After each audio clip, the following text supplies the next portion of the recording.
এখন যা ওয়েদার, সবার বাড়িতে বাড়িতে জ্বর সর্দি কাশি হচ্ছে। আমারও না কয়েকদিন ধরে প্রচণ্ড কাশি হয়েছিল। এত কাশছিলাম যে কাজ করতে পারছিলাম না, কথাও বলতে পারছিলাম না। তো আমি এই ইমিউনিটি বুস্টারটা বানিয়ে নিয়েছিলাম বাড়িতে। এটা না সবেমাত্র আমি ৩ দিন খেয়েছি, তাতেই কিন্তু আমার কাশি অনেকটা কমে গেছে। তাই ভাবলাম তোমাদের সঙ্গেও আমি এটা শেয়ার করি, তোমাদের অনেকের হেল্প হবে। তো এটা বানানোর জন্য আমি কমলালেবু, আদা, হলুদ আর একটু গোলমরিচ দিয়েছি আর মধু দিয়েছি, দিয়ে জল দিয়ে ভালো করে এটা ব্লেন্ড করে নেব। এবার এটাকে আমি আইস ট্রেতে ভরে নিয়ে ডিপ ফ্রিজে রেখে দেব। আর এটা না ১ সপ্তাহ খুব ভালো থাকে জানো। ১ সপ্তাহ পর আবার নতুন করে এটা আমি বানিয়ে ফ্রিজে স্টোর করে রেখে দিই।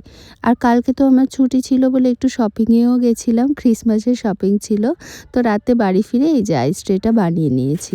এবার আজকে সকালবেলা ঘুম থেকে উঠে খালি পেটে ওটা খেলেই হয়ে যাবে। আর এটা না শুধুমাত্র যে জ্বর সর্দি কাশি সারাতে সাহায্য করে তা কিন্তু নয়।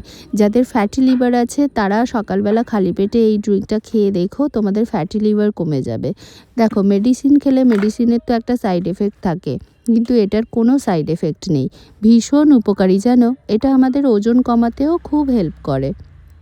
তো আমি সকাল সকাল উঠে আইস কিউব দিয়ে তার মধ্যে গরম জল দিয়ে এবার এটাকে ২-৩ মিনিট একটু বসিয়ে রাখবো। ব্যাস, আমার ইমিউনিটি বুস্টার হেলথ ড্রিঙ্ক একদম ready, without any side effect.